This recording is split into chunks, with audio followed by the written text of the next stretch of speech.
Maintenant, nous ne sommes plus sous la malédiction de la loi. Galates 3, versets 1 à 29. Ô Galates dépourvus de sens, qui vous a fasciné, vous, aux yeux de qui Jésus-Christ a été peint comme crucifié? Voici seulement ce que je veux apprendre de vous. Est-ce par les œuvres de la loi que vous avez reçu l'Esprit, ou par la prédication de la foi? Êtes-vous tellement dépourvus de sens? Après avoir commencé par l'Esprit, voulez-vous maintenant finir par la chair? Avez-vous tant souffert en vain, si toutefois c'est en vain? Celui qui vous accorde l'Esprit et qui opère des miracles parmi vous, le fait-il donc par les œuvres de la loi ou par la prédication de la foi? Comme Abraham crut à Dieu et que cela lui fut imputé à justice, reconnaissez donc que ce sont ceux qui ont la foi qui sont fils d'Abraham. Aussi l'Écriture, prévoyant que Dieu justifierait les païens par la foi, a d'avance annoncé cette bonne nouvelle à Abraham: « Toutes les nations seront bénies en toi », de sorte que ceux qui croient sont bénis avec Abraham le croyant, car tous ceux qui s'attachent aux œuvres de la loi sont sous la malédiction, car il est écrit « Maudit quiconque n'observe pas tout ce qui est écrit dans le livre de la loi et ne le met pas en pratique. » Et que nul ne soit justifié devant Dieu par la loi, cela est évident puisqu'il est dit « Le juste vivra par la foi ». Or la loi ne procède pas de la foi, mais elle dit « Celui qui mettra ces choses en pratique vivra par elles ». Christ nous a rachetés de la malédiction de la loi, étant devenu malédiction pour nous, car il est écrit « Maudit est quiconque est pendu au bois », afin que la bénédiction d'Abraham eût pour les païens son accomplissement en Jésus-Christ, et que nous reçussions par la foi l'Esprit qui avait été promis. Frères, je parle à la manière des hommes, une disposition en bonne forme, bien que faite par un homme, n'est annulée par personne et personne n'y ajoute. Or, les promesses ont été faites à Abraham et à sa postérité. Il n'est pas dit « et aux postérités » comme s'il s'agissait de plusieurs, mais en tant qu'il s'agit d'une seule, et à ta postérité, c'est-à-dire Christ. Voici ce que j'entends. Une disposition que Dieu a confirmée antérieurement ne peut pas être annulée, et ainsi la promesse rendue vaine par la loi survenue 430 ans plus tard, car si l'héritage venait de la loi, il ne viendrait plus de la promesse. Or, c'est par la promesse que Dieu a fait à Abraham ce don de sa grâce. Pourquoi donc la loi? Elle a été donnée ensuite à cause des transgressions, jusqu'à ce que vint la postérité à qui la promesse avait été faite. Elle a été promulguée par des anges au moyen d'un médiateur. Or, le médiateur n'est pas médiateur d'un seul, tandis que Dieu est un seul. La loi est-elle donc contre les promesses de Dieu? Loin de là. S'il eût été donné une loi qui pût procurer la vie, la justice viendrait réellement de la loi. Mais l'Écriture a tout renfermé sous le péché, afin que ce qui avait été promis fût donné par la foi en Jésus-Christ à ceux qui croient. Avant que la foi vînt, nous étions enfermés sous la garde de la loi, en vue de la foi qui devait être révélée. Ainsi la loi a été comme un pédagogue pour nous conduire à Christ, afin que nous fussions justifiés par la foi. La foi étant venue, nous ne sommes plus sous ce pédagogue, car vous êtes tous fils de Dieu par la foi en Jésus-Christ. Vous tous qui avez été baptisés en Christ, vous avez revêtu Christ. Il n'y a plus ni juif ni grec, il n'y a plus ni esclave ni libre, il n'y a plus ni homme ni femme, car tous vous êtes un en Jésus-Christ. Et si vous êtes à Christ, vous êtes donc la postérité d'Abraham, héritier selon la promesse. Le livre de Galates a été écrit pour avertir au sujet des faux enseignements des circoncisionnistes. Parmi les saints des églises galates, il y avait des gens qui défendaient la circoncision physique. Ces gens disaient que pour faire partie du peuple de Dieu, les saints devaient être circoncis même après avoir cru en Jésus, mais ces croyances étaient fausses. Il en va de même pour l'erreur répandue de la doctrine des prières de repentance qui entache les chrétiens aujourd'hui. Cette doctrine a égaré beaucoup de chrétiens, les menant à essayer d'effacer leurs péchés par leurs propres efforts, même après avoir cru. Dans le livre de Galates, nous voyons combien une telle foi légaliste est erronée devant Dieu.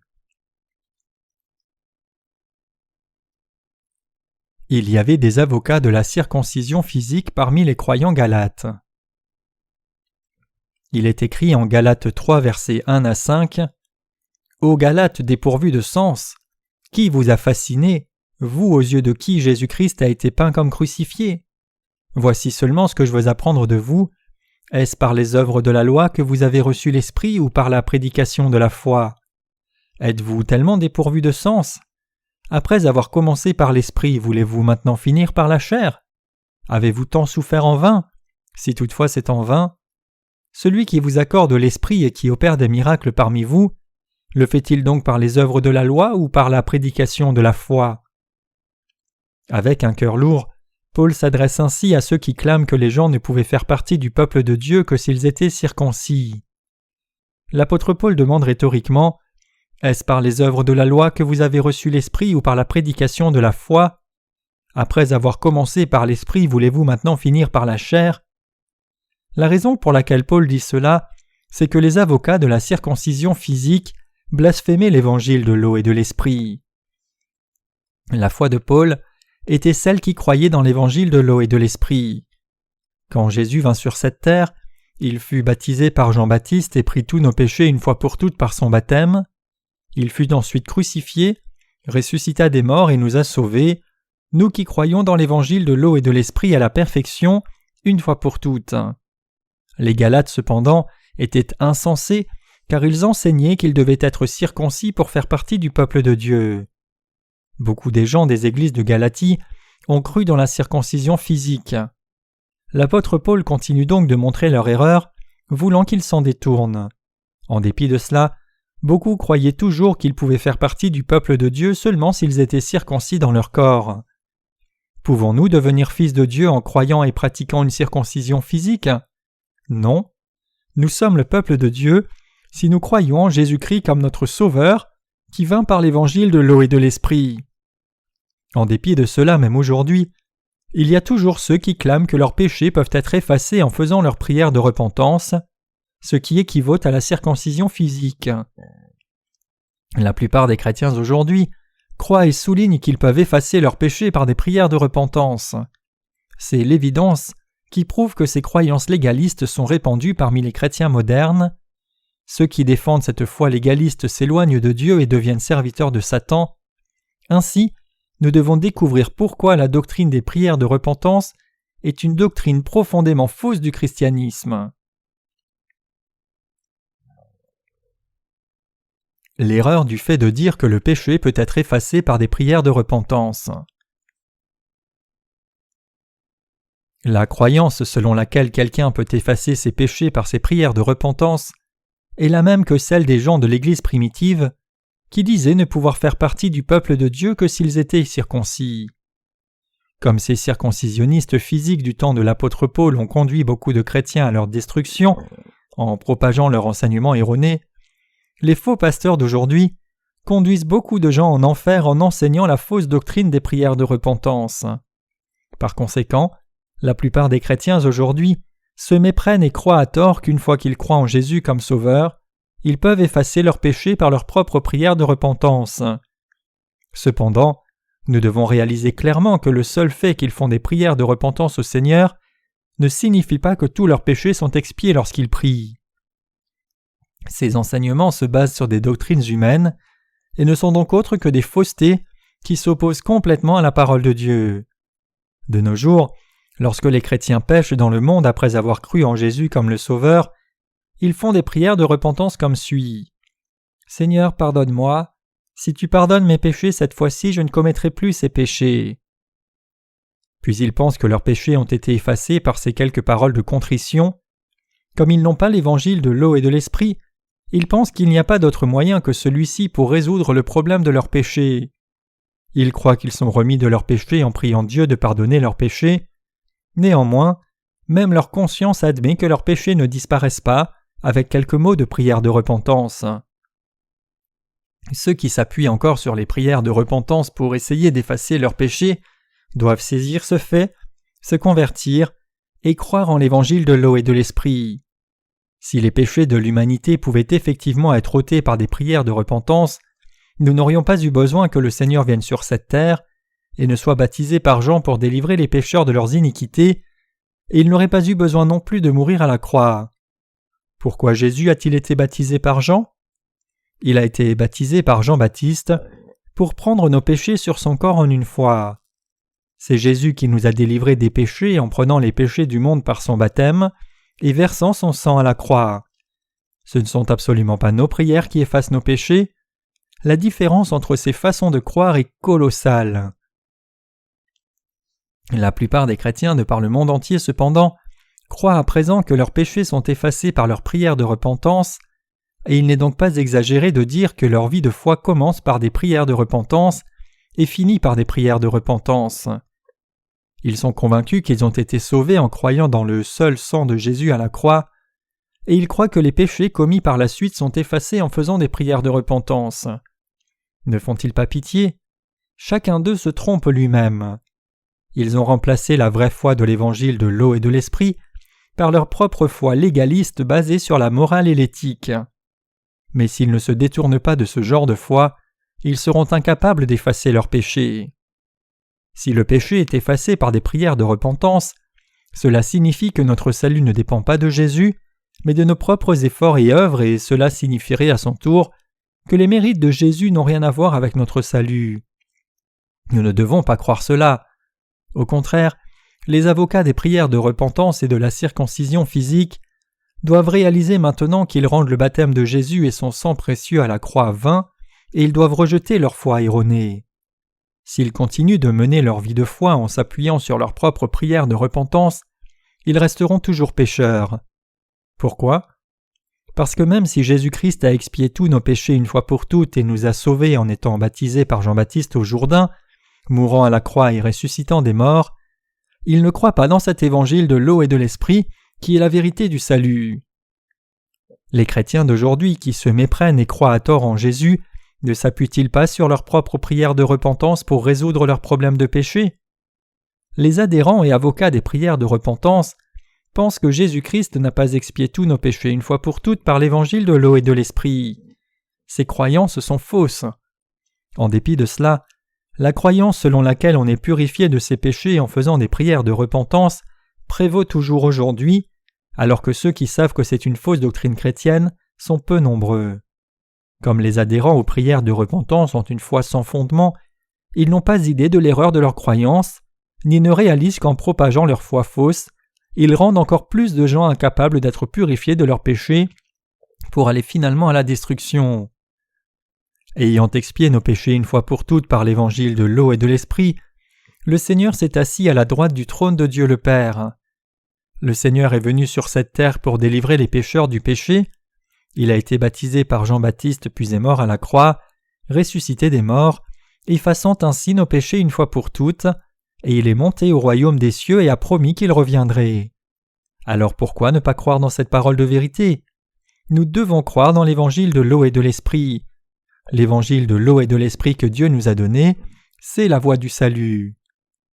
Notre Seigneur est venu sur terre il y a plus de 2000 ans, a pris nos péchés une fois pour toutes en étant baptisé à l'âge de 30 ans, et est allé à la croix pour y être crucifié et mourir, ressuscita des morts, et expia ainsi tous nos péchés une fois pour toutes. En nous sauvant, nous qui croyons dans l'évangile de l'eau et de l'esprit, de tous nos péchés une fois pour toutes, le Seigneur est devenu notre Sauveur. Donc notre Seigneur est le vrai Sauveur qui a parfaitement expié tous nos péchés, et il est le juge qui jugera tout le monde avec justice. Ainsi, la vérité du salut dans laquelle nous devons croire, c'est l'évangile de l'eau et de l'esprit. Par contre, la doctrine des prières de repentance que beaucoup de chrétiens adoptent n'est autre qu'une fausseté dérivée du concept humain de causalité. Pour les chrétiens d'aujourd'hui, qui disent qu'ils ont la rémission des péchés en faisant des prières de repentance, la rémission des péchés ne se reçoit pas au présent, mais sous forme progressive. Ce genre de foi est fausse. Notre Seigneur a-t-il vraiment expié nos péchés de façon progressive ? Non, ce n'est pas du tout le cas.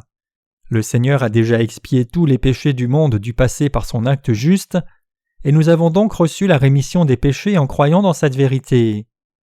Nos péchés ne sont pas expiés petit à petit chaque jour par nos prières de repentance, mais le Seigneur les a déjà tous ôtés une fois pour toutes par son baptême et son sang à la croix, et donc quiconque croit dans cette vérité reçoit la rémission éternelle des péchés une fois pour toutes. Ainsi, nous devons comprendre que pour ceux qui croient dans l'évangile de l'eau et de l'esprit, la bénédiction de la rémission des péchés a déjà été accomplie au présent. Comme nous avons été remis de tous nos péchés en croyant dans l'évangile de l'eau et de l'esprit, nous n'avons plus de péchés qui doivent être pardonnés. Pour ceux qui sont nés de nouveau en croyant dans l'évangile de l'eau et de l'esprit, les temps insensés de fausseté, où ils essayaient de pardonner leurs péchés par leur prière de repentance, sont maintenant révolus. Maintenant, tout le monde doit être purifié de ses péchés et recevoir la vie éternelle en croyant dans l'évangile de l'eau et de l'esprit donné à toute la race humaine par le Seigneur. Les chrétiens qui, liés par de fausses doctrines, n'ont pas pu naître de nouveau, vivent dans une erreur appelée le salut graduel, le salut de la justification, la sanctification et la glorification. En d'autres termes, on leur a enseigné et ils croient comme suit.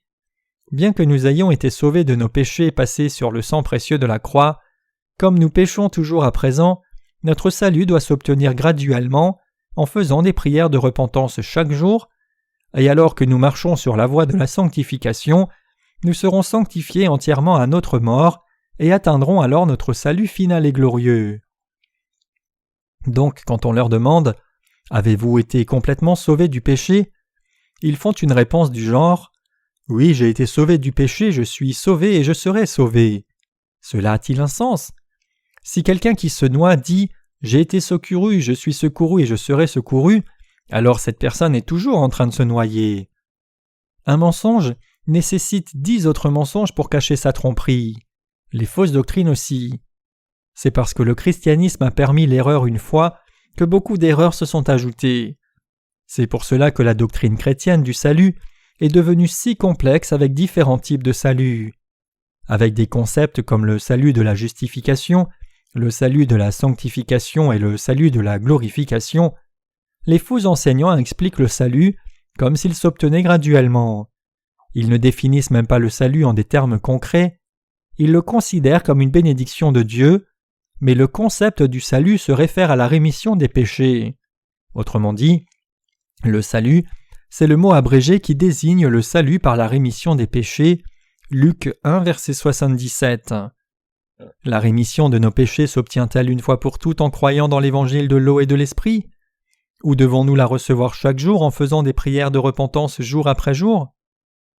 Nous devons bien sûr recevoir la rémission de nos péchés par notre foi dans l'évangile de l'eau et de l'esprit.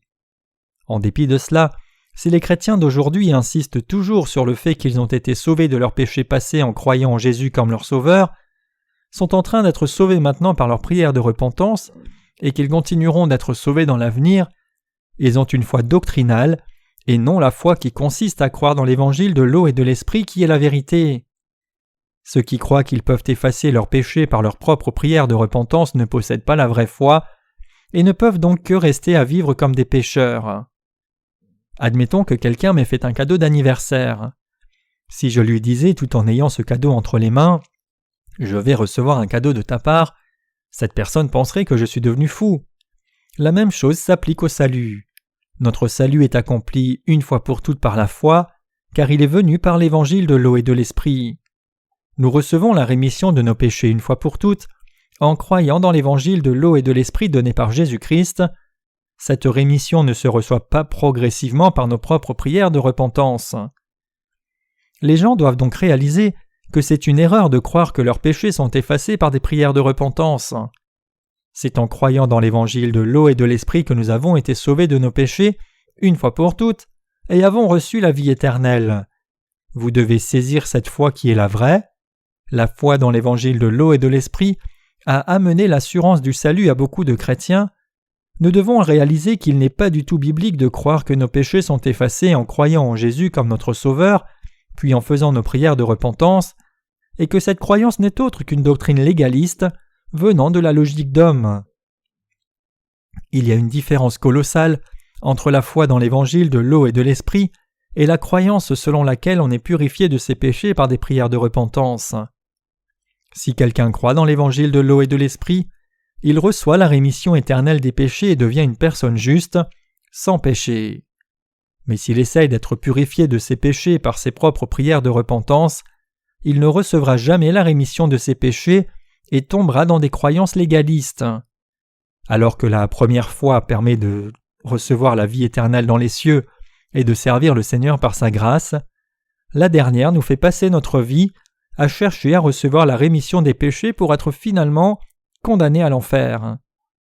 Vous devez donc examiner une fois encore maintenant si votre foi est placée dans l'évangile de l'eau et de l'esprit ou dans vos propres prières de repentance essayant d'effacer vos péchés par vous-même. Et si vous êtes du côté de la fausse croyance, selon laquelle la rémission de vos péchés s'obtient par vos prières de repentance, je vous encourage à rejeter cette foi et à croire dans l'évangile de l'eau et de l'esprit. Nous devons savoir et croire que seul l'évangile de l'eau et de l'esprit est la vérité du salut. Pour sauver les pécheurs, Jésus vint sur cette terre, prit tous les péchés du monde en étant baptisé par Jean-Baptiste, mourut à la croix, ressuscita des morts et expia ainsi tous nos péchés. Tout comme le Seigneur dit à sa mort, « Tout est accompli », il a effectivement tout accompli et il n'a rien oublié pour le salut de ceux qui croient maintenant dans l'évangile de l'eau et de l'esprit. Et le Seigneur a promis qu'il descendrait des cieux et prendrait les justes qui croient dans l'évangile de l'eau et de l'esprit. C'est parce que ces croyants dans l'évangile de l'eau et de l'esprit sont le peuple de Dieu que le Seigneur reviendra sur terre pour les enlever avec lui. C'est une fausse croyance que de penser que nous sommes purifiés par des prières de repentance au lieu de croire au salut que le Seigneur a accompli pour nous, et donc par ce genre de foi, nous ne pouvons pas entrer dans le royaume de Dieu. Nous devons croire dans l'évangile de l'eau et de l'esprit et le graver dans nos cœurs. Nous devons réaliser que lorsque les chrétiens d'aujourd'hui croient que leurs péchés sont effacés par leurs prières de repentance, leur foi est extrêmement erronée. Croire dans l'évangile de l'eau et de l'esprit, c'est avoir la même foi qu'Abraham.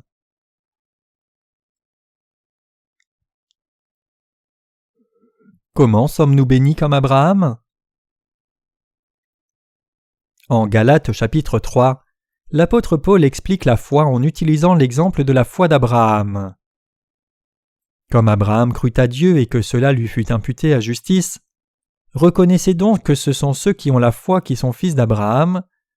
Aussi l'Écriture, prévoyant que Dieu justifierait les païens par la foi, a d'avance annoncé cette bonne nouvelle à Abraham.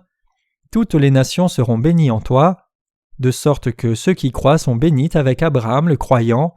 Galates 3, versets 6 à 9. Paul explique ici qu'Abraham était approuvé par Dieu et devint le père de la foi, précisément parce qu'il croyait dans la parole que Dieu lui avait dite. Donc pour ceux qui ont la même foi qu'Abraham, cela leur est imputé à justice avec Abraham. Voulez-vous devenir descendant d'Abraham en mettant votre foi dans la parole de Dieu? Alors, croyez en l'évangile de l'eau et de l'esprit de tout votre cœur, tout comme Abraham a cru ce que Dieu lui avait dit. En croyant dans le Fils de Dieu comme votre Sauveur qui vous a sauvé de vos péchés, et par votre foi dans la parole donnée par Dieu de l'évangile de l'eau et de l'esprit, vous pouvez vivre éternellement. Je veux que vous ayez tous la même foi qu'Abraham. Comme Abraham est devenu le Fils de Dieu par sa foi dans la parole de Dieu, je veux que vous imitiez tous sa foi. Alors tout comme Abraham reçut les bénédictions en croyant la parole de Dieu, vous aurez part aux mêmes bénédictions. Vous aussi devez recevoir la rémission de vos péchés en mettant votre foi dans l'évangile de l'eau et de l'esprit. Autrement dit, vous devez croire que notre Seigneur est venu sur cette terre, a été baptisé par Jean-Baptiste pour prendre les péchés du monde, est mort à la croix, ressuscité des morts, et nous a sauvés du péché. Au moment où nous croyons dans l'évangile de l'eau et de l'esprit, nous devenons enfants de Dieu et les descendants spirituels d'Abraham.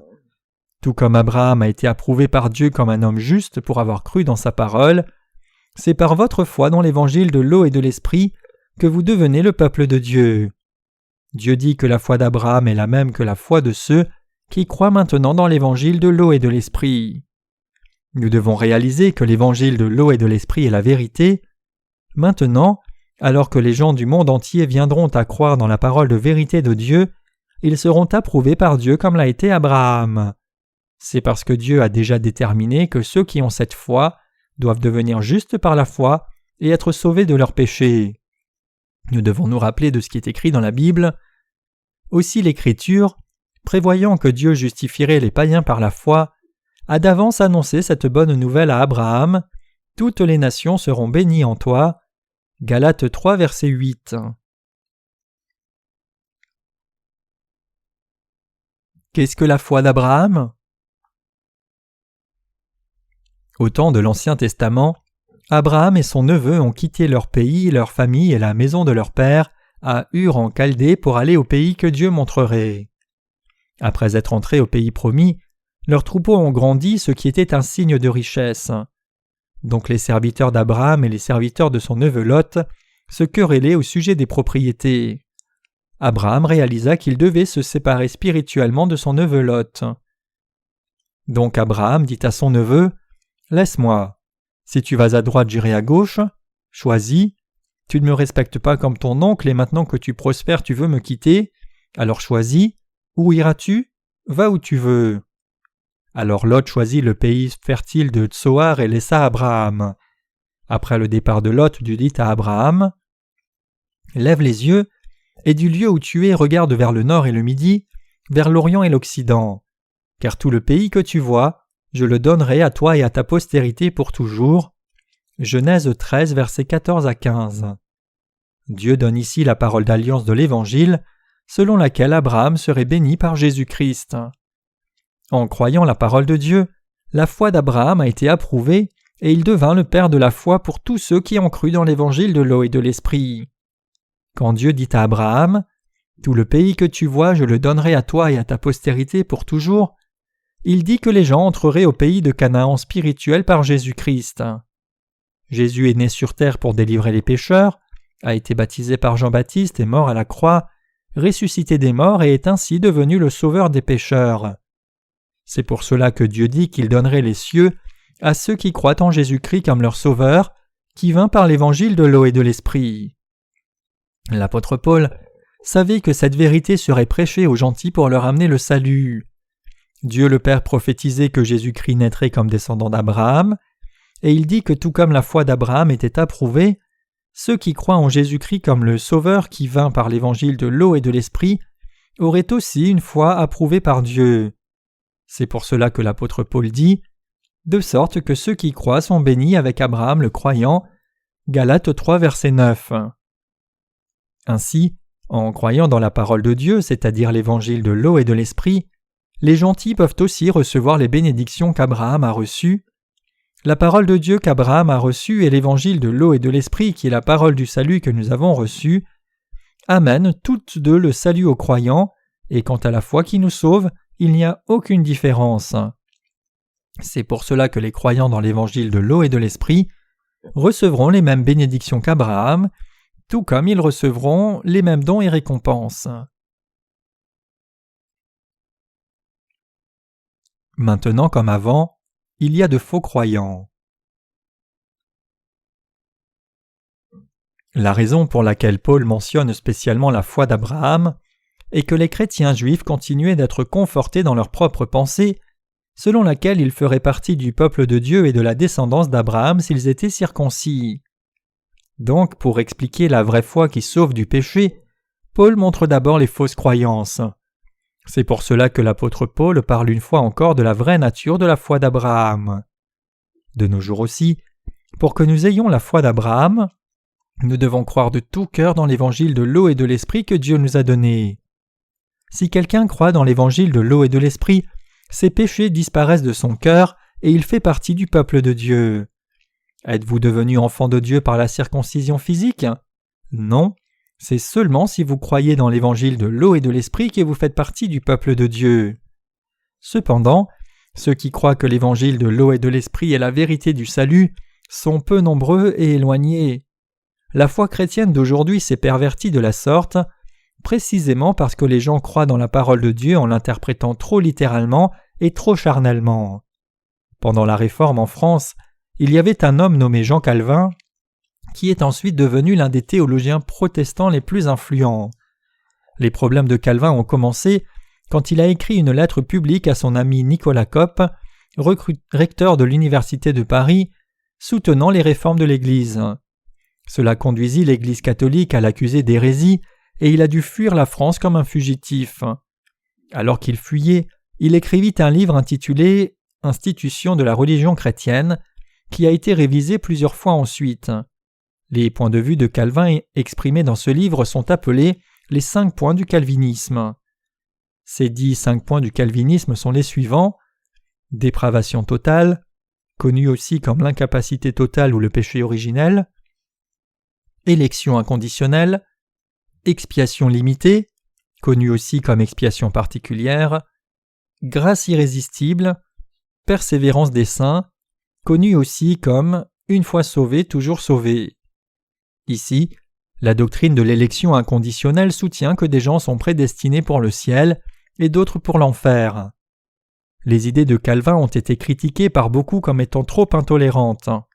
Néanmoins, ces idées ont été consolidées dans une école de théologie en dépit du fait que c'était de fausses doctrines, et ceux qui étaient influencés par cette école sont devenus incapables de réaliser que l'évangile de l'eau et de l'esprit est la vérité, quand bien même ils l'entendaient.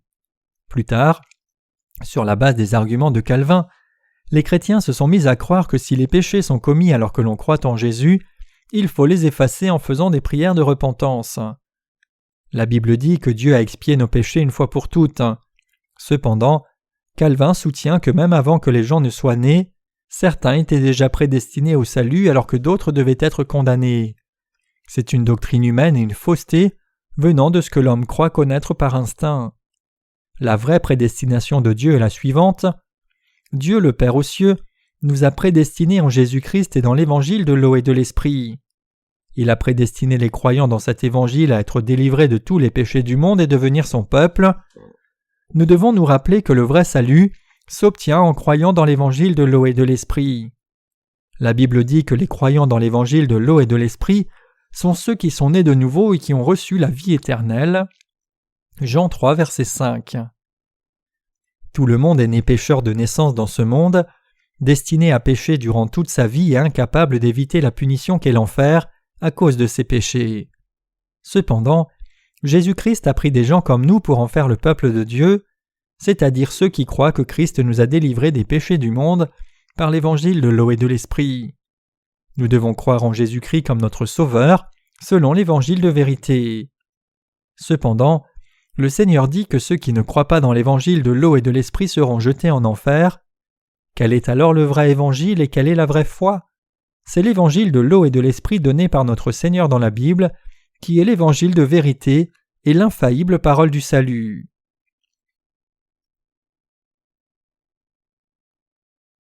Qui est maudit par Dieu? Regardons Galates 3, versets 10 à 14. « Car tous ceux qui s'attachent aux œuvres de la loi sont sous la malédiction, car il est écrit « Maudit est quiconque n'observe pas tout ce qui est écrit dans le livre de la loi et ne le met pas en pratique. » Et que nul ne soit justifié devant Dieu par la loi, cela est évident puisqu'il est dit « Le juste vivra par la foi. » Or la loi ne procède pas de la foi, mais elle dit « Celui qui mettra ces choses en pratique vivra par elles. » Christ nous a rachetés de la malédiction de la loi, étant devenu malédiction pour nous, car il est écrit « Maudit est quiconque est pendu au bois », afin que la bénédiction d'Abraham eût pour les païens son accomplissement en Jésus-Christ, et que nous reçussions par la foi l'Esprit qui avait été promis. Il est dit dans ce passage que ceux qui sont sous la loi sont maudits. L'apôtre Paul dit car il est écrit « Maudit est quiconque n'observe pas tout ce qui est écrit dans le livre de la loi et ne le met pas en pratique. » Galates 3, verset 10. De même, l'apôtre Jacques dit aussi « Car quiconque observe toute la loi mais pêche contre un seul commandement devient coupable de tous. » Jacques 2, verset 10. Dieu montre clairement ici que ceux qui font les œuvres de la loi sont maudits. La loi n'amène pas le salut à quiconque l'observe. Après tout, qui pourrait garder la loi à la perfection quand elle contient pas moins de 613 articles de loi de Dieu inscrits dans l'Ancien Testament? Le rôle de la loi est de montrer le péché et nous les faire réaliser, nous conduisant ainsi à l'évangile de l'eau et de l'esprit. C'est parce que la loi est le décret de Dieu pour tous. Les inspecteurs recherchent et accusent les suspects criminels. C'est leur travail de prouver que les suspects sont des criminels coupables d'une action criminelle, et c'est le travail d'un avocat que de défendre les suspects à leur place. Essentiellement, la loi est comme un inspecteur pour nous, alors que Jésus est notre avocat. Examinons donc plus en détail la relation entre les œuvres de Jésus et la fonction de la loi. Ceux qui font les œuvres de la loi essayent de devenir descendants d'Abraham par la circoncision physique, mais la Bible dit clairement qu'ils sont maudits de Dieu. Personne ne peut devenir juste en gardant la loi. Il est écrit « Or la loi ne procède pas de la foi, mais elle dit « Celui qui mettra ces choses en pratique vivra par elles » Galates 3, verset 12. Personne dans ce monde ne peut pratiquer la loi de Dieu parfaitement. Donc, Jésus-Christ lui-même vint sur cette terre, prit nos péchés en étant baptisé et ressuscita des morts, sauvant ainsi ses croyants. C'est Jésus-Christ qui a pris tous les péchés de ce monde en étant baptisé par Jean-Baptiste et a porté toute la malédiction de l'humanité en étant crucifié et en versant son sang.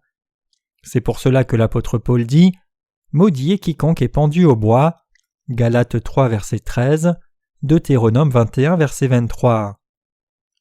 Au temps de Jésus, la nation juive était sous la loi coloniale de l'Empire romain, et la loi romaine condamnait les pires criminels à la mort en les clouant à un bois. Autrement dit, l'exécution par crucifixion était une punition réservée aux criminels les plus haïs et maudits. Pourquoi alors Jésus-Christ a-t-il été pendu à un bois ? Parce qu'il avait pris tous nos péchés une fois pour toutes en étant baptisé par Jean-Baptiste. C'est parce que Jésus-Christ a pris nos péchés par son baptême qu'il est mort au bois maudit. Vous et moi avons tant de péchés que Jésus ne pouvait en payer le prix qu'en étant crucifié pour toute la malédiction. C'est parce que Jésus-Christ avait pris les péchés du monde par son baptême qu'il fut crucifié à une croix de bois. La crucifixion de Jésus était une conséquence du fait qu'il avait pris tous nos péchés par son baptême pour être maudit. Cela signifie que, comme la Bible dit, afin que la bénédiction d'Abraham eût pour les païens son accomplissement en Jésus-Christ, et que nous reçussions par la foi l'Esprit qui avait été promis, Galates 3, verset 14, Jésus-Christ nous a sauvés parfaitement par l'évangile de l'eau et de l'Esprit. C'est ainsi que la même bénédiction déversée sur Abraham a été déversée sur nous qui croyons dans ce que Jésus-Christ a fait pour nous.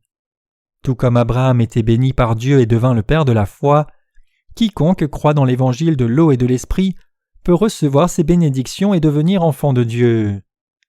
Dieu nous a permis de recevoir la promesse du Saint-Esprit par la foi en croyant en Jésus-Christ. Galates 3, verset 14. Si quelqu'un reçoit la rémission de ses péchés en croyant dans l'évangile de l'eau et de l'Esprit, il recevra de Dieu le don du Saint-Esprit. Le Saint-Esprit demeure donc dans le cœur de ceux qui croient dans l'évangile de l'eau et de l'Esprit. Si le Saint-Esprit est dans nos cœurs, cela signifie que nous avons reçu la vie éternelle par le Saint-Esprit. C'est pour cela que Dieu dit « Le juste vivra par la foi ». Comme Dieu a fait don du Saint-Esprit à ceux qui croient dans l'évangile de l'eau et de l'Esprit, vous et moi sommes maintenant capables de vivre éternellement par notre foi dans la parole de Dieu. Donc si quelqu'un a effectivement reçu la rémission de ses péchés dans son cœur en croyant dans l'évangile de l'eau et de l'Esprit, il ne lui est pas difficile de vivre par la foi en Dieu.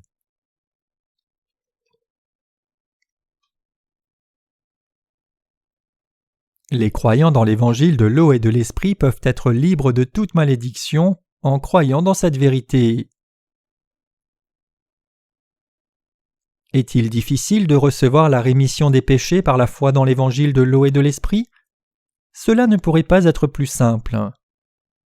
Frères, je parle à la manière des hommes, une disposition en bonne forme, bien que faite par un homme, n'est annulée par personne et personne n'y ajoute. Or les promesses ont été faites à Abraham et à sa postérité. Il n'est pas dit « et aux postérités » comme s'il s'agissait de plusieurs, mais en tant qu'il s'agit d'une seule, et à ta postérité, c'est-à-dire à Christ. Voici ce que j'entends. Une disposition que Dieu a confirmée antérieurement ne peut pas être annulée, et ainsi la promesse rendue vaine par la loi survenue 430 ans plus tard. Car si l'héritage venait de la loi, il ne viendrait plus de la promesse. Or c'est par la promesse que Dieu a faite à Abraham ce don de sa grâce. Pourquoi donc la loi ? Elle a été donnée ensuite à cause des transgressions, jusqu'à ce que vint la postérité à qui la promesse avait été faite. Elle a été promulguée par des anges au moyen d'un médiateur. Or le médiateur n'est pas médiateur d'un seul, tandis que Dieu est un seul. La loi est-elle donc contre les promesses de Dieu ? Loin de là. S'il eût été donné une loi qui pût procurer la vie, la justice viendrait réellement de la loi, mais l'Écriture a tout renfermé sous le péché, afin que ce qui avait été promis fût donné par la foi en Jésus-Christ à ceux qui croient. Avant que la foi vînt, nous étions enfermés sous la garde de la loi, en vue de la foi qui devait être révélée. Ainsi la loi a été comme un pédagogue pour nous conduire à Christ, afin que nous fussions justifiés par la foi. La foi étant venue, nous ne sommes plus sous ce pédagogue. Galates 3, versets 15 à 25. L'apôtre Paul dit ici qu'il prendra un exemple de la vie quotidienne pour expliquer ce qu'il veut dire. Il montre que même lorsqu'on parle d'une promesse d'homme à homme, une fois qu'elle est faite, personne ne peut l'annuler ou la changer. Regardons une fois encore à la promesse de Dieu pour Abraham. Comme des conflits sont nés entre Abraham et Lot, Abraham a demandé à Lot de choisir où il voulait aller et de partir, et Lot choisit le pays de Tsoar et partit.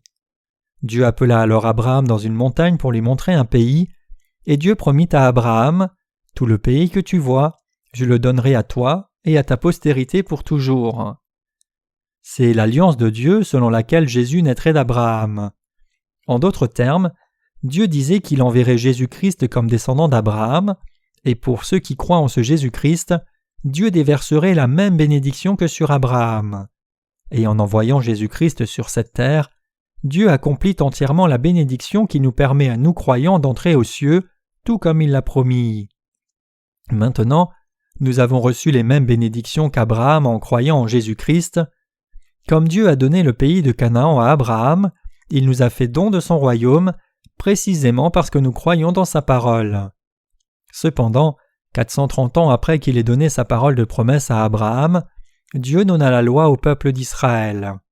Cette loi nous a été donnée aussi, mais par cette loi nous ne pouvons pas être sauvés, et nous aurions donc dû rester sous la malédiction. Toutefois, cette loi ne peut pas abolir la promesse de Dieu faite auparavant. En d'autres termes, Dieu a donné la loi au peuple d'Israël 430 ans après avoir donné la promesse de les bénir, et cette loi ne pouvait pas annuler la promesse et la bénédiction que Dieu avait donnée à Abraham. C'est une promesse importante et la vérité indispensable à la foi aux gens d'Israël et à nous. Le fait que nous sommes sauvés par notre foi dans l'évangile de l'eau et de l'esprit est une croyance importante et véritable, et c'est la vérité de la vraie rémission des péchés. Ainsi, dans l'évangile de l'eau et de l'esprit, il est très facile d'obtenir le salut de la rémission des péchés. Lisons Galates 3, versets 18 à 20. « Car si l'héritage venait de la loi, il ne viendrait plus de la promesse. Or, c'est par la promesse que Dieu a fait à Abraham ce don de sa grâce. Pourquoi donc la loi ? Elle a été donnée ensuite à cause des transgressions, jusqu'à ce que vint la postérité à qui la promesse avait été faite. Elle a été promulguée par des anges au moyen d'un médiateur. Or, le médiateur n'est pas médiateur d'un seul, tandis que Dieu est un seul. » L'apôtre Paul utilise le conditionnel avec « si ». Paul dit ici que si devenir enfant de Dieu et hériter son royaume venait de la loi, alors ce ne serait plus la promesse. En d'autres termes, si c'était en gardant la loi fidèlement que nous étions justes et héritions le royaume de Dieu, alors ce serait par nos propres actes, et non par la promesse bénie de Dieu à Abraham qui disait « Je te donnerai ce pays de Canaan à toi et à tes descendants ». La rémission de nos péchés se reçoit aussi par la foi dans la parole de Dieu. C'est en croyant dans l'évangile de l'eau et de l'esprit que nous recevons la rémission de nos péchés, et c'est aussi par notre foi dans la parole de Dieu, c'est-à-dire en croyant en Jésus-Christ et dans sa promesse pour nous, que nous allons aux cieux après avoir reçu la rémission de nos péchés. Comme l'apôtre Paul est un homme qui avait une grande connaissance de l'Ancien Testament, il associa Jésus-Christ à l'Ancien Testament. Il dit « Pourquoi donc la loi ? Elle a été donnée ensuite à cause des transgressions. » Galates 3, verset 19. Cela signifie que c'est parce que nous péchons que Dieu nous a donné la loi. En d'autres termes, parce que les descendants d'Abraham étaient inconscients de leurs péchés, la loi leur a été donnée pour qu'ils réalisent et connaissent leurs péchés. Elle n'a pas été donnée pour qu'ils soient sauvés en observant la loi. Donc la loi est efficace jusqu'à la venue de la semence promise. Qui donc est cette semence promise dans la loi de Dieu ? Elle n'est autre que Jésus-Christ. Dieu a donné la loi aux hommes parce qu'ils ne réalisaient pas leurs péchés même en les commettant. Quelle était la condition de l'humanité 430 ans après la promesse du salut par la foi faite à Abraham ? Les gens ne connaissaient pas bien Dieu ni le péché, car il n'y avait pas de loi. C'est pour cela que Dieu apparut à Moïse et dit « Je suis Yahweh, je suis le Seigneur Dieu qui t'ai fait sortir du pays d'Égypte. Tu n'auras pas d'autre Dieu devant ma face. Tu ne feras pas d'idoles pour te prosterner devant elles et les adorer. Je suis Yahweh. » Ainsi il donna la loi au peuple d'Israël pour qu'il sache qui est Dieu.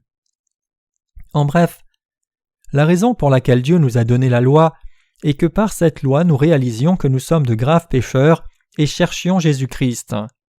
C'est pour cela que Dieu nous a liés par la loi jusqu'à la venue de Jésus-Christ, et quand le temps fut venu, Jésus-Christ vint sur cette terre pour nous, fut baptisé par Jean-Baptiste, mourut à la croix, ressuscita des morts et nous a sauvés des péchés du monde.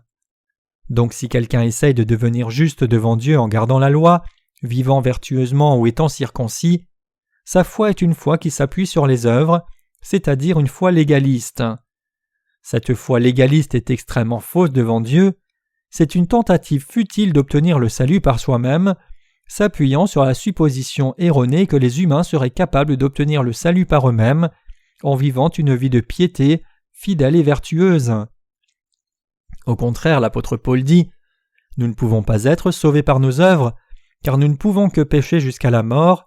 Cependant il y a un médiateur, il est un avec Dieu. Notre médiateur, c'est Jésus qui, étant Dieu lui-même, est venu sur cette terre dans la chair d'un homme et est devenu notre sauveur. Ce médiateur ne le fait pas que pour une partie, il est à la fois médiateur de Dieu et médiateur pour nous. C'est parce qu'il a agi des deux côtés qu'il est devenu notre médiateur. Ce médiateur Jésus-Christ a pris sur lui nos péchés, est mort à la croix, a fait de nous le peuple de Dieu et a accompli toute la justice de Dieu, tout son amour et toute sa justice. La Bible continue de dire « La loi est-elle donc contre les promesses de Dieu ? Loin de là. S'il eût été donné une loi qui pût procurer la vie, la justice viendrait réellement de la loi. Mais l'Écriture a tout renfermé sous le péché, afin que ce qui avait été promis fût donné par la foi en Jésus-Christ à ceux qui croient. Avant que la foi vînt, nous étions enfermés sous la garde de la loi, en vue de la foi qui devait être révélée. Ainsi la loi a été donnée comme un pédagogue pour nous conduire à Christ, afin que nous fussions justifiés par la foi. Galates 3, versets 21 à 24. Ainsi, la pensée aujourd'hui selon laquelle la rémission des péchés s'obtient par des prières de repentance, ou l'ancienne pensée de l'Église primitive voulant que l'on devienne descendant d'Abraham par la circoncision, ne sont qu'erreurs. La notion selon laquelle les chrétiens d'aujourd'hui font partie du peuple de Dieu s'ils sont sanctifiés est fausse, tout comme il est faux de dire que l'on peut être purifié de ses péchés et faire partie du peuple de Dieu par des prières de repentance. Le fait que quelqu'un fasse des prières de repentance diligemment ne signifie pas du tout que Dieu purifie son péché. Quiconque croit en Jésus-Christ comme son sauveur qui vint par l'évangile de l'eau et de l'esprit peut recevoir la rémission de ses péchés et devenir enfant de Dieu. Ce n'est autre qu'un mensonge que de dire que par les prières de repentance les gens peuvent être purifiés de leurs péchés, trouver Dieu et recevoir sa puissance. Tristement, tant de chrétiens adhèrent à cette fausse croyance, essayant d'obtenir le salut en s'appuyant sur leurs propres prières de repentance et par leurs propres œuvres de la loi. Cela brise mon cœur de voir les chrétiens de par le monde pervertir leur foi et de voir combien leur foi, clamant qu'ils sont purifiés de leurs péchés par les prières de repentance, est répandue dans le christianisme d'aujourd'hui. Écoutez ce que dit l'apôtre Paul. « Êtes-vous tellement dépourvus de sens ? Après avoir commencé par l'esprit, voulez-vous maintenant finir par la chair ?» Galates 3, verset 3. Paul montre l'erreur de la pensée selon laquelle on est purifié par des prières de repentance en des termes charnels. En d'autres termes, Paul demande pourquoi nous voudrions essayer d'effacer nos péchés par nos propres prières de repentance, alors que le Fils de Dieu nous a clairement sauvés de nos péchés en venant sur terre, prenant nos péchés, mourant à la croix et ressuscitant des morts. Quand nous voyons clairement Jésus-Christ qui a été baptisé par Jean et qui est mort à la croix, pourquoi voudrions-nous bâtir un autre évangile et essayer d'effacer nos péchés par des prières de repentance ? Quand l'apôtre Paul a parlé au sein des églises galates ici, cela ne faisait pas si longtemps que Jésus était venu sur terre, avait été baptisé puis était mort à la croix, ressuscité des morts et monté aux cieux. En dépit de cela, les Galates avaient déjà abandonné leur foi et cherchaient une autre foi pris dans les pensées de Satan. Et ce qui est pire, c'est qu'ils n'ont même pas réalisé combien cette foi était fausse. S'ils ne font pas attention, les croyants en l'évangile de l'eau et de l'esprit d'aujourd'hui pourraient aussi tomber dans ce genre d'erreur. Même ceux qui ont reçu la rémission des péchés en croyant dans l'évangile de l'eau et de l'esprit pourraient aussi penser ainsi. Bien que j'ai reçu la rémission de mes péchés comme je pêche toujours, je voudrais encore faire des prières de repentance, et alors je pense que mes péchés pourront être pardonnés. Même pour quelqu'un qui a reçu la rémission de ses péchés, une fois qu'il commet un autre péché, il a des remords devant Dieu et a l'impression de devoir faire quelque chose pour se rattraper et pourrait très bien en arriver à cette pensée. Cependant, dans des cas comme cela, nous devons reconnaître devant Dieu que nous avons péché et croire dans l'évangile de l'eau et de l'esprit plutôt que recourir à nos prières de repentance. Le fait que quelqu'un fasse des prières de repentance ne signifie pas que ses péchés soient expiés. Tous nos saints de par le monde doivent réaliser cela, et ceux de par le monde qui se considèrent comme de bons chrétiens mais n'ont pas encore connu l'évangile de l'eau et de l'esprit, doivent aussi réaliser que la doctrine des prières de repentance est fausse. Pourquoi l'apôtre Paul a-t-il repris les circoncisionnistes et les a-t-il dénoncés dans le livre des Galates? C'est parce que sous leur mauvaise influence, il y avait beaucoup de croyants dans les églises galates qui ne connaissaient pas l'évangile de l'eau et de l'esprit comme il fallait. Maintenant, tout chrétien, des ministres aux serviteurs dans l'Église et responsable, doit réaliser à quel point les théologiens ont enseigné des erreurs tout ce temps. Parce qu'il y a tant de choses qu'ils ont mal enseignées, il est impossible de prêcher l'évangile de l'eau et de l'esprit en ces temps sans le fondement clair de la parole de vérité. C'est parce que même lorsque l'évangile de vérité est exposé avec la parole, ils ne veulent pas écouter et s'opposent à nous aveuglément. L'on doit avoir l'évidence claire de la parole de Dieu, d'avoir été délivré de ses péchés, et pour cela, l'on doit obtenir le salut qui vient par l'eau et l'esprit. Si quelqu'un n'a pas l'évidence de son salut obtenu par la foi dans l'évangile de l'eau et de l'esprit, alors il ne peut pas donner un témoignage de vrai salut. Trop de croyants galates avaient déjà perdu cette évidence. Donc dans le livre des Galates, l'apôtre Paul dit « Combien la foi de ceux qui soutiennent la circoncision est-elle fausse? Cherchez-vous à pratiquer la loi? Cherchez-vous à être justifiés par la loi de Dieu? Alors vous êtes obligés de pratiquer toute la loi. Vous cherchez à être parfait par vos propres œuvres de la loi, mais demandez-vous si vous pouvez vraiment l'observer. N'en êtes-vous pas incapable? Alors pourquoi essayez-vous d'obtenir le salut en gardant la loi par vos propres œuvres? Notre salut s'obtient non par nos œuvres, mais par notre foi dans l'évangile de l'eau et de l'esprit. La croyance selon laquelle Jésus-Christ est venu sur terre et a expié nos péchés par l'évangile de l'eau et de l'esprit est la foi qui amène la vraie rémission du péché. Notre salut ne se trouve pas dans nos propres actes mais dépend de notre foi, c'est-à-dire de savoir si nous croyons en l'évangile de l'eau et de l'esprit ou non. Pendant tout ce temps, nous avons pensé à tort que nous serions bénis par Dieu si nous faisions certains actes vertueux et maudits si nous ne le faisions pas. C'est une croyance légaliste et non la foi qui consiste à croire dans l'évangile de l'eau et de l'esprit. C'est par la foi que nous sommes purifiés du péché, et ce sont ceux qui rencontrent Jésus-Christ dans l'évangile de l'eau et de l'esprit et le reçoivent dans leur cœur, qui reçoivent la bénédiction du salut. Si des gens essayent encore de se purifier autrement, en faisant des prières de repentance, cela signifie qu'ils sont tombés dans des fausses croyances. Ces gens doivent se repentir le plus vite possible, se convertir et croire en Jésus-Christ comme il faut. Quand la foi dans l'évangile de l'eau et de l'esprit est venue, nous pouvons être libres de toute la malédiction de la loi. La foi étant venue, nous ne sommes plus sous ce pédagogue, car vous êtes tous fils de Dieu par la foi en Jésus-Christ. Vous tous qui avez été baptisés en Christ, vous avez revêtu Christ. Il n'y a plus ni juif ni grec, il n'y a plus ni esclave ni libre, il n'y a plus ni homme ni femme, car tous vous êtes un en Jésus-Christ. Et si vous êtes à Christ, vous êtes donc la postérité d'Abraham, héritier selon la promesse. Galates 3, versets 25 à 29. L'apôtre Paul dit ici « La foi étant venue, nous ne sommes plus sous ce pédagogue. » Le pédagogue se réfère à la loi. En montrant nos péchés, la loi nous permet de réaliser que nous sommes pécheurs et donc liés à l'enfer. C'est pourquoi il est dit que la loi nous conduit au Sauveur. Maintenant, une fois que nous avons rencontré Jésus dans l'évangile de l'eau et de l'esprit, et une fois que nous avons la foi en ce qu'il est notre Sauveur, nous ne sommes plus sous la loi. À cause de cette foi, nous ne sommes plus sous la malédiction.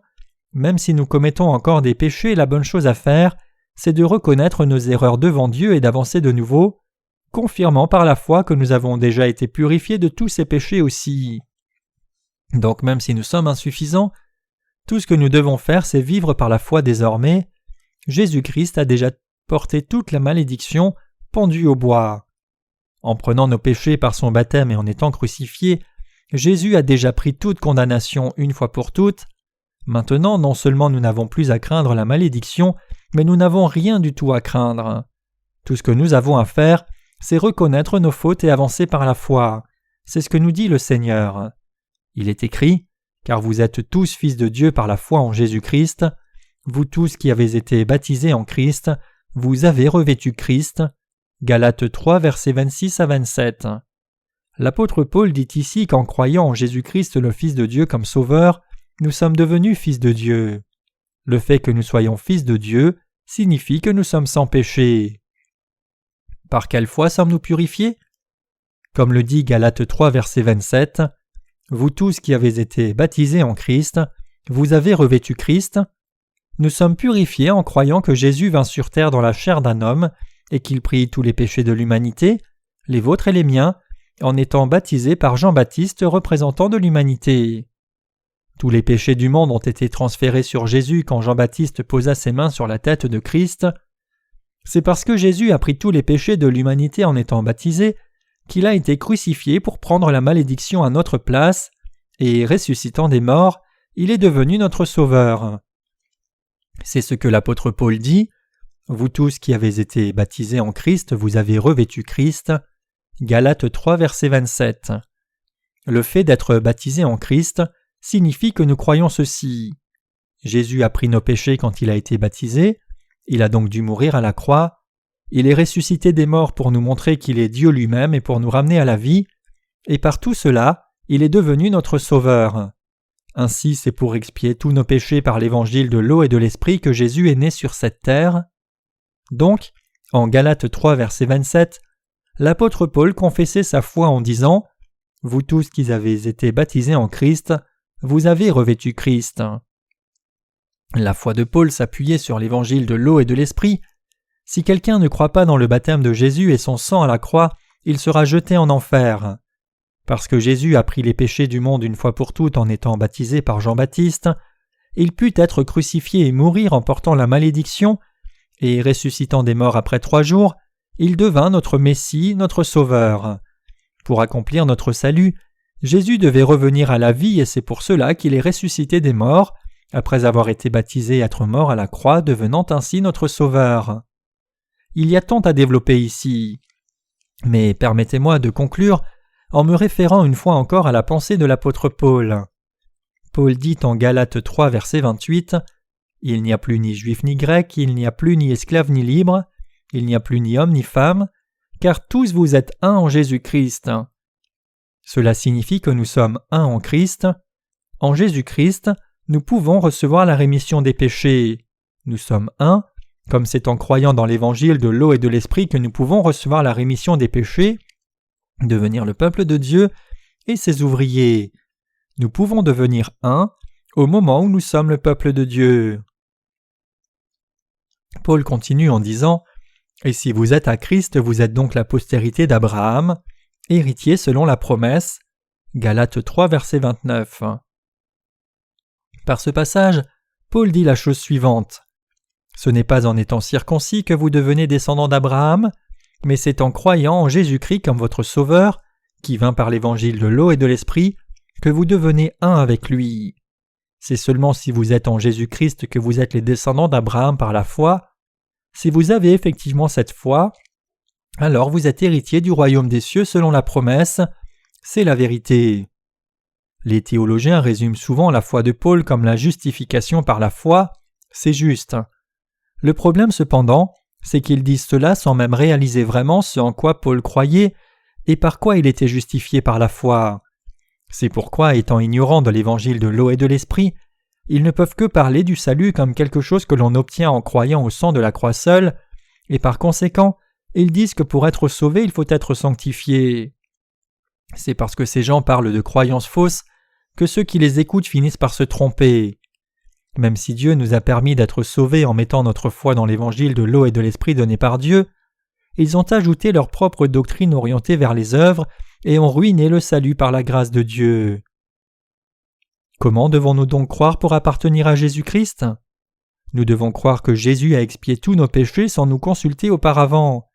Notre salut s'obtient en croyant que c'est Jésus lui-même qui a été baptisé par Jean-Baptiste, c'est Jésus qui a porté les péchés du monde à la croix pour y mourir, c'est Jésus qui a souffert sur la croix pour prendre la malédiction, c'est Jésus qui est ressuscité des morts, et c'est Jésus qui est devenu notre Sauveur. C'est ainsi que le Seigneur lui-même a accompli notre salut, c'est parce qu'il nous a tant aimés qu'il nous a sauvés par sa propre volonté. Ce n'est rien d'autre que l'œuvre de Dieu, et maintenant nous devons tous croire dans cet évangile de l'eau et de l'esprit, nous serons alors sauvés par la foi.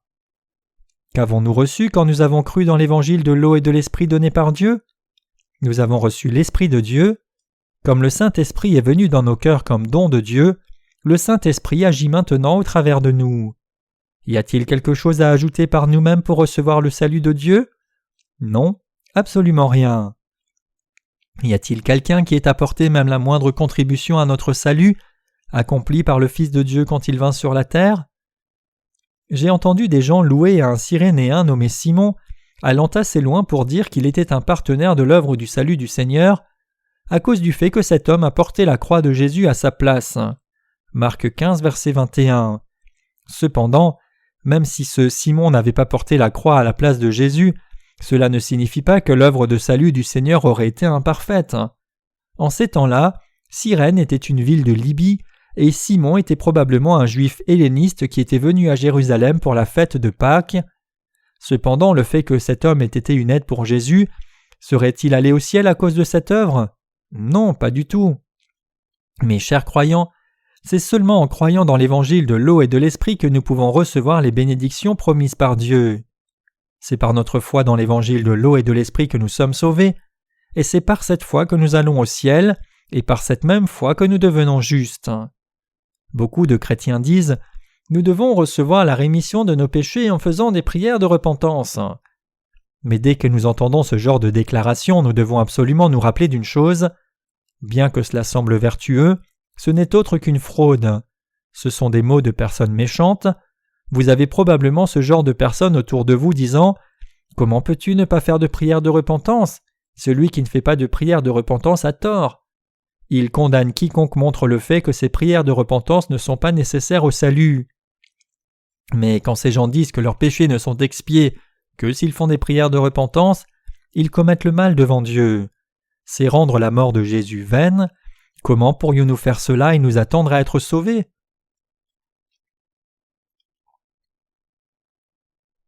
Nés de nouveau, que devons-nous faire lorsque nous péchons ? Quel genre de prière devons-nous faire quand nous, qui sommes nés de nouveau, péchons ? Nous devons faire des prières de confession disant à Dieu « Seigneur, j'ai commis tel et tel péché, je suis désolé, et je crois que tu as aussi expié ces péchés par l'évangile de l'eau et de l'esprit. » Nous devons reconnaître nos péchés et confirmer par l'évangile que le Seigneur les a déjà tous expiés. Et nous devons nous détourner de nos transgressions. Comme Jésus nous a déjà sauvés en prenant tous nos péchés par son baptême, portant nos malédictions à la croix et ressuscitant des morts, nous n'avons plus de quoi être punis et donc nous devons simplement nous détourner de mauvaises actions. Nous devons toujours confesser nos erreurs à Dieu quand nous péchons. Affirmant par la foi que le Seigneur a expié tous nos péchés par l'évangile de l'eau et de l'esprit, tout ce que nous devons faire, c'est suivre la volonté du Seigneur qui est devenu notre parfait Sauveur et ne jamais être lié par des sentiments de culpabilité. Parfois, moi-même je suis triste, c'est parce que tant de gens dans ce monde croient que la rémission des péchés s'obtient en faisant des prières de repentance. Mais il est indubitablement clair, sans aucun doute, que personne ne peut recevoir la rémission de ses péchés sans croire dans l'évangile de l'eau et de l'esprit. Pour ceux qui ne croient pas dans l'évangile de l'eau et de l'esprit, les prières de repentance s'élèvent instinctivement dans leur cœur. C'est une habitude pour eux de dire « Seigneur, pardonne-moi, efface aussi ce péché-là ». Et quiconque n'a pas été baptisé en Christ ne peut pas revêtir Christ. Réalisez-vous maintenant ce qui ne va pas ? Alors que ceux qui croient dans l'évangile de l'eau et de l'esprit revêtent Christ et deviennent les enfants et le peuple de Dieu, ces bénédictions sont hors de portée de ceux qui ne croient pas dans cet évangile. C'est seulement quand la vérité rentre clairement dans vos cœurs que vous pouvez croire dans l'évangile de l'eau et de l'esprit et recevoir la rémission de vos péchés, le plus grand trésor du monde. Si par contre quelqu'un ne croit pas en l'évangile de l'eau et de l'esprit, et croit plutôt que la rémission des péchés s'obtient par des prières de repentance, il restera pécheur, n'attendant rien d'autre que sa destruction. C'est parce que sa foi rend le baptême de Jésus-Christ et sa mort vain. Rendriez-vous l'amour de Jésus-Christ dans l'eau et l'esprit inutile ? Certains peuvent penser, bien que ces croyances soient fausses, elles ne sont pas gravement fausses. Cependant, croire dans la doctrine des prières de repentance, c'est commettre un grand péché qui détruit toute la vérité de Dieu. Vous devez vous en rappeler. Et maintenant, comme croyant dans l'évangile de l'eau et de l'esprit, nous devons prêcher cet évangile authentique dans le monde entier jusqu'à la fin. Fortifiant notre foi, nous devons sauver les chrétiens pris dans le péché et sans espoir de la fausse foi de la doctrine de repentance par l'évangile de vérité de l'eau et de l'esprit. Je remercie le Seigneur de nous avoir confié une telle tâche. Confiant dans l'évangile de l'eau et de l'esprit, nous devons accomplir ce qui nous a été confié.